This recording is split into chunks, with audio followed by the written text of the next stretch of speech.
I've said it for years now. He's cogent. But I undersold him when I said he was cogent. He's far beyond cogent. In fact, I think he's better than he's ever been. Intellectually, analytically. Yes, that was Joe Scarborough 4 months ago telling us that Joe Biden is better than he's ever been intellectually. Kind of a big word when you're talking about Joe Biden. That's amazing. Now, that's being a team player there, Team Democrat. Don't concern yourself with being a legitimate member of the news media. Just be a Democrat Party team player. That's the path to success. At NBC News, at ABC News. The evidence is everywhere. And with that, I want to get to Joe Biden calling in this morning after having somebody write a letter and sending it to the Democrats on Capitol Hill that he's staying in the race. He's not going anywhere. And it was written by somebody else, so it sounded almost like the person that wrote it was cogent. Did you see the photograph that emerged over the weekend in a tweet of the Joe Biden speech writing team at the White House? It looked like a school trip was visiting the White House. A bunch of teenage girls smiling like, hi, I'm saying, oh, smile, there's somebody pointing a camera. And they were in, the Cringe was in the background at Cringe's office in the West Wing of the White House. And it looked like a bunch of school children, honestly, quite embarrassing. And they'll forever be embarrassed to say that they were on the presidential speechwriting team for Joe Biden. Yeah, that sounds good until you say, for Joe Biden. Then that whole claim goes. You don't want to put that on your resume. That's really not what you want. Just amazing, amazing stuff. Yes, indeed. Yeah. And so what do? You know, they're on the horns of a dilemma. They are. Do they get rid of Joe Biden, who's doing very badly in the polls, as George Stephanopoulos pointed out repeatedly on Friday when interviewing his pal Joe Biden? And do they put Kamala Harris in there, or do they dump her, even though she is a woman of color? And that is two strikes against the Democrats right there if they get rid of her, because she's a woman. And now they know what a woman is, right? They have a Supreme Court justice that still isn't entirely sure. And she's a woman of color, a WOC, as the Democrats like to refer to people. Amazing stuff. But let's go to Joe Scarborough 4 months ago. Oh, he's more cogent than ever. Way sounds like a Valley girl most of the time. But Mika was there. And Joe Biden called in from the White House, just out of the blue. No time for a camera or a Zoom call or anything like that. He's just on the horn. Somebody else called, hey, I want to call into Morning Joke. And I think they did it in their pre-recorded hour where they're not even live, so they probably had to come running back from the Starbucks to talk to Joe Biden. But Mika Brzezinski introduces the president of the United States, who embarrassingly is Joe Biden. All right, now for something a little different, and from inside the White House, we have a special guest joining us now, the 46th president of the United States and presumptive Democratic nominee Joe Biden. Presumptive? Calling in to Morning Joe right now. Good morning, sir. Hey, Mika, I'm more than presumptive. I'm going to be the Democratic nominee. Gonna be. I'm more than a presumptive. I'm going to be the Democratic nominee. She called him presumptive because, the talk in the hallway at MSDNC is that he's on his way out because the Democrats are lining up to push him off a cliff and put anybody else in there because power is at stake here. It's democracy itself. Life on earth will end. Just ridiculous hyperbole from these people. So Joe Biden called in. This is an hour and a half ago or something. And we grabbed it for you, so you don't have to watch MSDNC or anything like that. But Joe Biden is claiming that he's real busy out there campaigning when nothing could be further from the truth. The reason I've been out on the road so much all over the country, and while Trump is riding around in his golf cart, filling out his golf cart before he even hits the ball. But anyway, he hadn't been anywhere in 10 days. I've been all. He gets out of his golf cart before he even hits the ball. Everyone does. That's 100% of golfers. Maybe minus one or two people. What was that? Incoherent, and you heard Mika kind of suck her teeth uncomfortably for a moment. I could hear her eye roll in there. By the way, he's talking about how much he's traveling around. He's not. The headline in the Washington Examiner today, Jack Burrell, maybe it's Burley, Jill Biden making blitz in South as calls for husband to step aside grow. See, step aside. There's step aside again. First Lady Jill Biden is making a Monday blitz, that's today, in support of her husband, President Joe Biden, as he faces calls to drop out of the presidential election. Jill Biden will attend political events in support of her husband in 3 key southern states, North Carolina, Florida, and Georgia, on Monday. She loves flying around on the airplanes, Air Force Two and so on, because she gets to pretend. She gets to play make-believe. The First Lady trip comes after Biden campaigned in Wisconsin and Pennsylvania over the weekend, where he embarrassed himself repeatedly, saying ridiculous things. In Wisconsin, for example, he said that he beat him last time, and he's going to defeat Trump again. This time, he's going to defeat Trump in 2020 because he's not sure what year it is. And he's on the campaign trail, allegedly. Any place he goes, there's a major gaffe. That's why on Newsmax, I have done a show, 6 episodes of the Biden Chronicles that just stacks up. Each episode stacks up the ridiculous things that Joe Biden says that Joe Biden does because he's a ridiculous person. But he said he's gonna beat Trump again in 2020 because he doesn't know what year it is. Isn't that amazing? All right, let's go. And he's shocked to find that President Trump plays golf. He gets out of his golf cart before he hits the golf ball. That's what he said to Mika and Joe this morning on Morning Joke.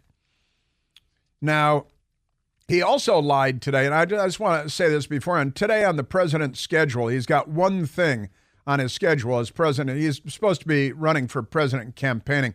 He's got one thing on his presidential schedule, and it is his daily intelligence briefing, which he may or may not take.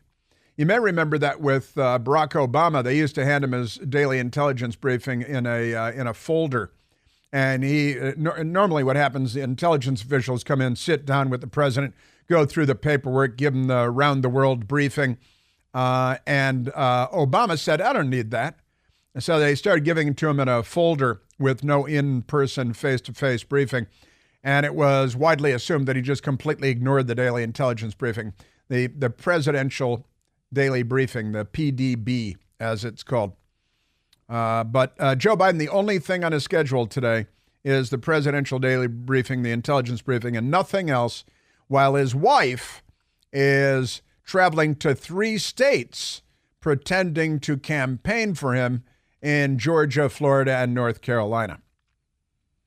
So Joe Biden, just a short time ago on Morning Joke on MSDNC. This week, I'm going to be hosting NATO Summit here in D.C., going to hold a press conference on Thursday. On Wednesday, I met with the National Union leaders of AFL-CIO. On Friday, I traveled to Detroit, Michigan for a campaign event. Just on down the line. And so I'm not getting any of what I was told. I wanted to make sure I was right, that the average voter out there still wanted Joe Biden. What? What you were told is not true. 72% in the CBS poll that you yourself cited, and then George Stephanopoulos allowed to just drop out of the conversation. 72% say that you're not mentally up to the task of being president for another 4 years. And he says he's going to hold a press conference on Thursday. Is that where he announces that he's stepping aside? Because the White House scheduled a press conference for Thursday. We should make it at 9 o'clock at night Eastern, don't you think? It is about 3 hours past his bedtime. He's hosting the NATO summit. Remember, President Trump took all kinds of grief for, he's ruining NATO. He's dismantling NATO. NATO, we played the audio of the NATO then Secretary General, who is no longer the Secretary General of NATO, but he came out and said just a matter of a few months ago, and said, what President Trump did with NATO compelled a number of countries to pay more into the common defense, making NATO stronger. Isn't that amazing? Isn't that amazing? And since the NATO, let me do that as a matter of fact. This is, actually, it was the new incoming, NATO Secretary General, who is Jens Stoltenberg. And he was being asked, hey, President Trump ruined NATO. Didn't he just wreck NATO? Isn't NATO much worse thanks to President Trump? And the NATO Secretary General. We published new figures yesterday, and they show record high spending across Europe and Canada. This year, 23 out of 32 allies will spend 2% or more of GDP on defense. And when we made the pledge to spend more, there were actually only 3 allies. So this is significant. It's a big change, and it is reducing the burden on the United States. Right. And it's very much also because the United States, shifting political presidents or administrations have called for European allies to spend more, and now this is happening. Yeah, it was Trump and only Trump that called on our NATO partners, our NATO allies, to spend more on the common defense. They're supposed to be committed to pay 2% of their own gross domestic product. We pay much, much more than that. We pay for 2/3 of NATO, I believe, and the rest of their 31 other countries pay the other third. So Americans in the Midwest get up extra early in the morning and work extra long at the end of the day to pay for Europeans' defense because the bonbon chewing, wine slurping, morbidly obese Europeans sit there on their rumpuses expecting Midwesterners in the United States to pay for their common defense. It was June 18th when the NATO Secretary General said this. Sorry, that one was 27. I'm sorry. That one was that was on. Oh, yes, of course. Okay. And then 26 is today. I apologize. I was reading the cut sheet wrong. So it's a radio faux pas. But then today, Jen Stoltenberg was on the Fox News channel early this morning, and I was watching it for you. And he was asked about the upcoming summit, which begins. They're kind of coming into town today. It really begins in earnest tomorrow. And the NATO summit going for the rest of the week, and it's true the U.S. is hosting it, sort of. The big thing is that we are making a lot of progress together. For instance, on defense spending, European allies are now spending record high on defense. 23 allies are spending more than 2%, which is a NATO guideline on defense. That is huge progress. Demonstrate that U.S. is not carrying the burden alone, but European allies and Canada are really stepping up when it comes to burden sharing within the alliance. And that is entirely because of President Trump pressuring our allies to live up to their obligations to pay 2% of GDP. And thank you, President Trump, for that. It was another correct move and a successful move, yet another one by Trump. And he was painted as the villain for that by our corrupt, filthy, rotten, dirty, lying news media. Isn't that amazing? You know, we're seeing a lot of surprising shifts in America's political landscape, and it's urgent that you and I be prepared for these changes. The presidential race heating up, of course, and you need to take action to help protect your finances regardless of who wins in November. And that's where investing in precious metals comes in. Gold, throughout history, has almost always been a hedge against economic and political uncertainty. And when it comes to gold, I recommend reaching out to my trusted friends at Advantage Gold. I was on the horn with them just last week. All you have to do is text Chris to 1-888-255-0668. You're going to get a free 2024 gold and silver kit. Plus, mention this ad that you heard it on my show, and you may qualify for a special $1,300 bonus. Make sure that you take smart steps to help keep your finances on solid ground as the political landscape changes at an extraordinarily rapid rate. Start by texting Chris to 1-888-255-0668. Text them today, 1-888-255-0668. Message and data rates may apply. Performance may vary. You should always consult your financial and tax professional. Yeah, wobbly dollar, wobbly president, wobbly national debt. Yeah, so Joe Biden, I got more of Joe Biden from Morning Joke this morning. He said more ridiculous things, and I still haven't gotten to Chicago yet, have I? No, I do. It's like a war zone because Democrats are in charge. Thank God they banned handguns there. Now, I played audio a little while ago of Joe Biden during his George Stephanopoulos interview, where being asked about his time as president, he said that he did the goodest job he could do, the goodest, like a 4-year-old. And I said, he sounds like a 4-year-old. It sounded like this. I feel as long as I gave it my all and I did the goodest job as I know I can do, that's what this is about. I did the goodest job that I know I can do. Stephanopoulos didn't step in. Well, there's more to that story. Maureen Dowd at the New York Times wrote an article published in the Times on Saturday where she pointed out that Joe Biden said, as long as I do the goodest job that I can do. Well, you'll never guess what happened. A lot of things happened. Several moving parts here. ABC News has a transcript. The White House has a telephone. That's coming up next.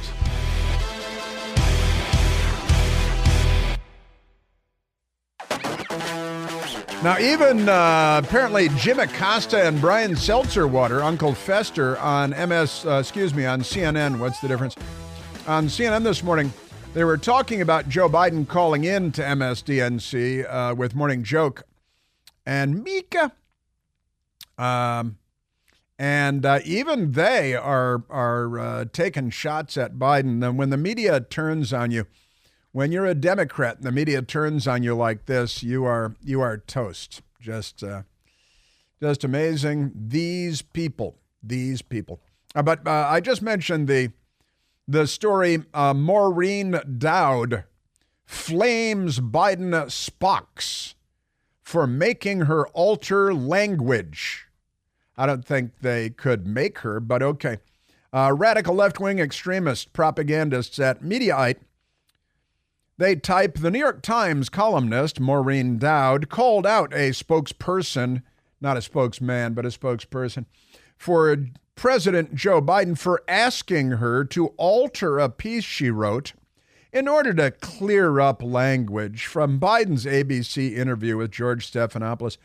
Maureen Dowd's piece in the New York Times was published on Sunday. Dowd wrote, her clarification piece, wrote about Biden's infamous verbal gaffes and word salad and all that stuff. And Maureen Dowd wrote that he said that he's illiterate. He said that he did the goodest job that he could do, the goodest. And that's, as long as even if he loses to President Trump, as long as he does the goodest job he can do. Now, here comes the media propaganda and the presumptuousness of the Democrat Party, because they all sleep together. They all know that they can cheat and lie and steal, and it's all good. So Maureen Dowd named Biden spokesperson T.J. Ducklow. T.J. Ducklow got a hold of Maureen Dowd and asked her to edit her column from Saturday to reflect the ABC News transcript that they published of the Stephanopoulos interview. And now the ABC transcript had been edited, the left-wingers at Mediaite say, for clarity, as many transcripts are. Many Democrat transcripts are, many Joe Biden transcripts are. When he has gaffes, even the White House official website edits the transcripts to make it appear as though he said something coherent when he didn't.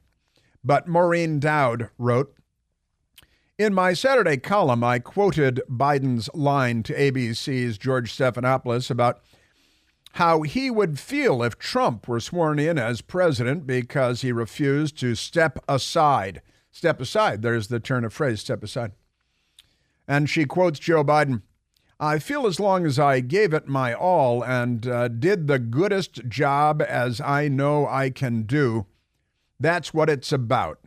I feel as long as I gave it my all and I did the goodest job as I know I can do, that's what this is about. Now, that's what Maureen Dowd wrote in her column.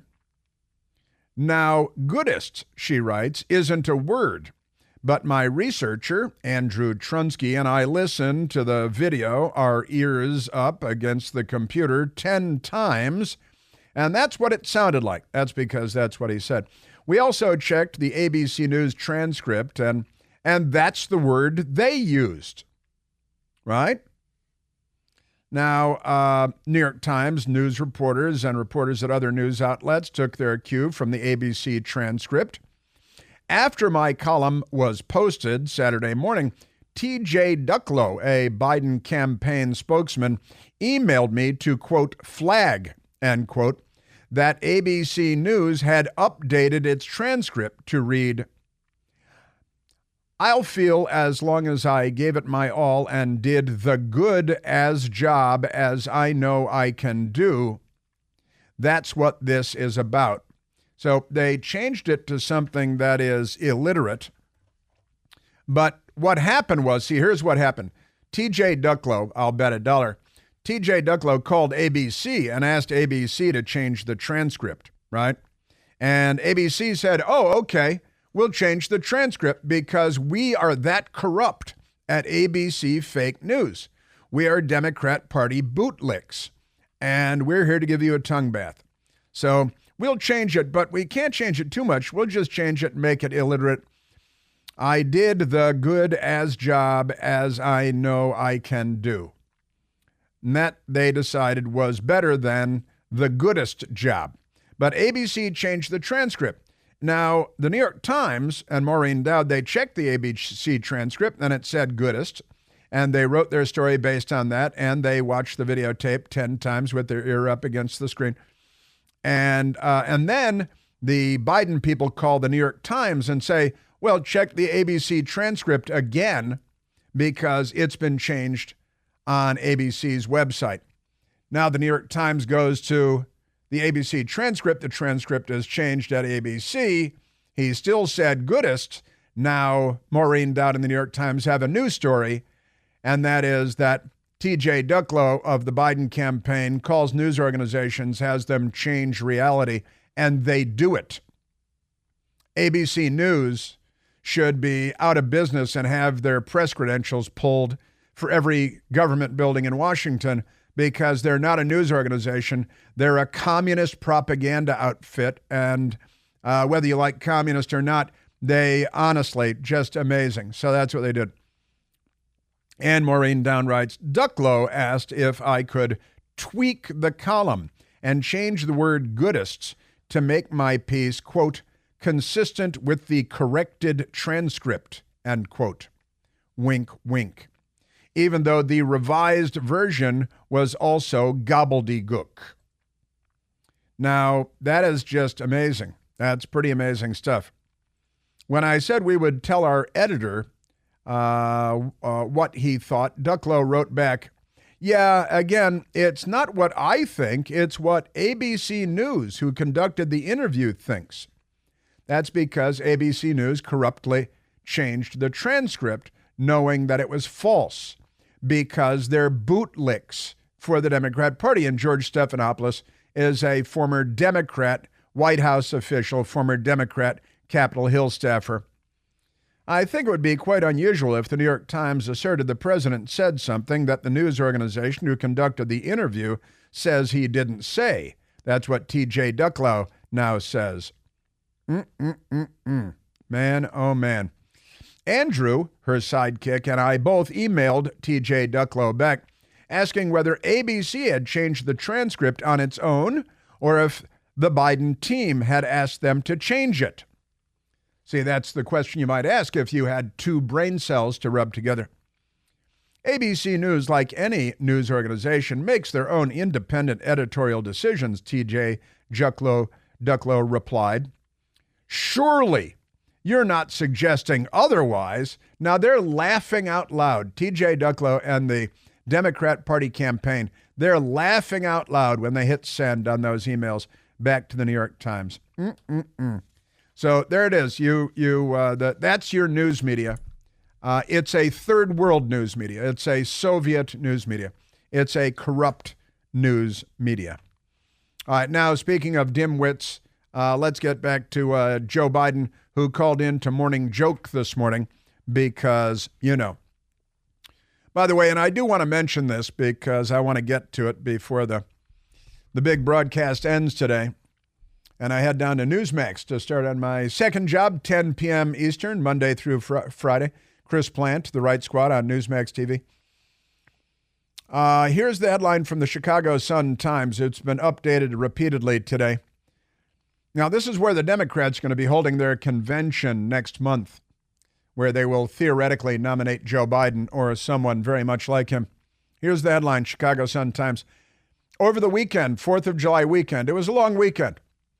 19 killed, 86 wounded in shootings during extended 4th of July weekend in Chicago, which banned handguns but didn't ban Democrats.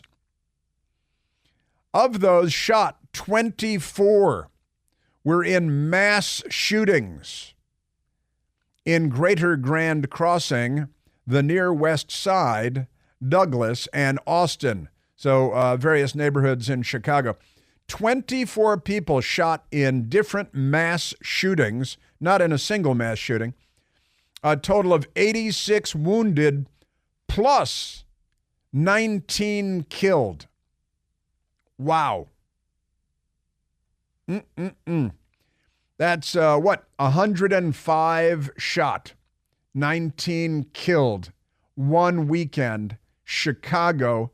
Democrats really know how to run a city, don't they? I saw on the news this morning that 9 or 10 people were killed in Kiev in Ukraine because Putin launched a missile into downtown Kiev, and 9 or 10 people had been killed. In the meantime, in Chicago, 19 killed, 86 wounded. In theory, not a war zone. Man. More than 100 people shot, including 19 who were killed during shooting attacks in Chicago over the extended 4th of July weekend. By the end of Friday, the tally of shootings, 6 people shot Thursday, 62 shot Friday, 12 killed over both days, surpassing the numbers for last year's entire holiday weekend. Man, oh man. This year's holiday violence included 4 mass shootings. In all, 24 people were shot, 4 fatally in the mass shootings. A mass shooting is at least 4 or more people shot in a single incident. And that's your Democrat Party. And now, speaking of Democrats, let's get back to Joe Biden calling in a Morning Joke this morning. The Stephanopoulos interview, where you were asked the question, how would you feel if Donald Trump beat you? How would you feel after you lost? And you said, well, as long as I did the best I could do, that's the most important thing. That's caused Democrats concern who believe that losing is not an option. What are you laughing at? What would you say to those who are concerned by that answer? It's not an option, and I've not lost. What? I haven't lost. I beat him last time. I'm not I'll lost. beat him this time. What? Well, you're going to change the voting laws in Pennsylvania again. You're going to change the voting laws in Clark County in Nevada again. You're going to change the voting laws in Georgia again. You're going to have people with surgical gloves stuffing ballot boxes late at night and driving from ballot box to stuff the piles of ballots. And of course they are. How can they be so confident that they'd even win with Kamala? Well, this morning joke. Mr. President, if anybody in my family had a night like that, like if my Joe had a night like that, or my kids or anybody, I'd probably want to do some sort of workup and medical workup and make sure he's okay. Have you been tested for any age-related illnesses, pre-Parkinson's, or anything like that that might explain sort of having a night like that where you couldn't finish sentences? Look. What? I had before. It's a bad night. I was feeling so badly before the debate. When I came back, they tested me for. I thought maybe I had COVID, maybe there was something wrong. I had an infection or something. They tested me. They gave me those tests. I was clear. Yeah, he was cleared. Wait a minute. But Cringe just last week was asked whether you had a neurological workup or exam after the debate, and she said, no, you didn't. Isn't that fascinating?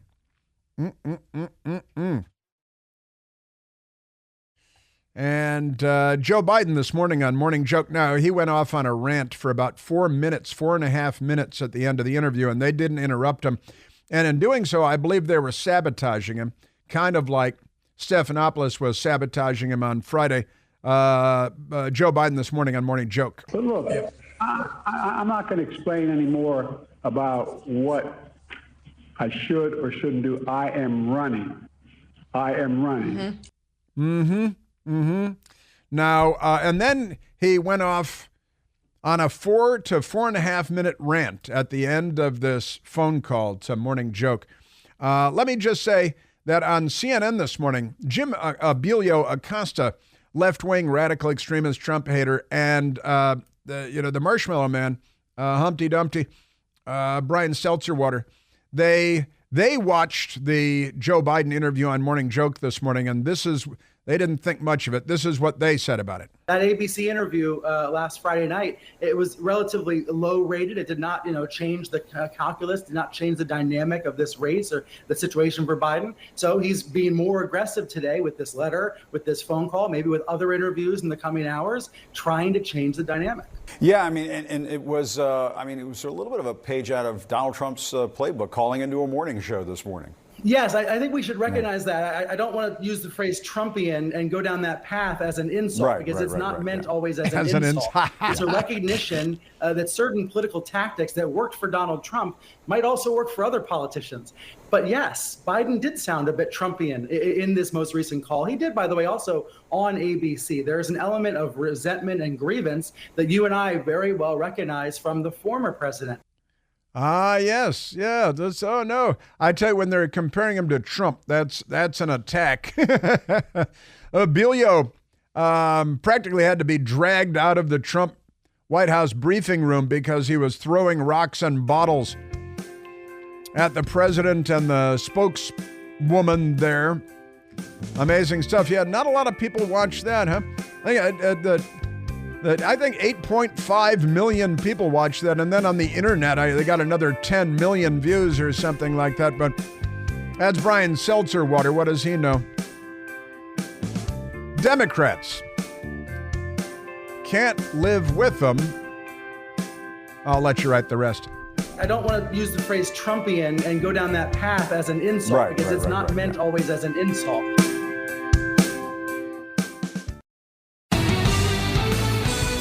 Now, the Democrat interviewer, George Stephanopoulos, also asked Joe Biden on Friday if he had watched the debate. The debate. And you know what Joe Biden said? Did you ever watch the debate afterwards? I don't think I did, no. I don't think I did. No, he's not entirely sure. He doesn't know whether he watched the debate afterward. His memory does not serve him.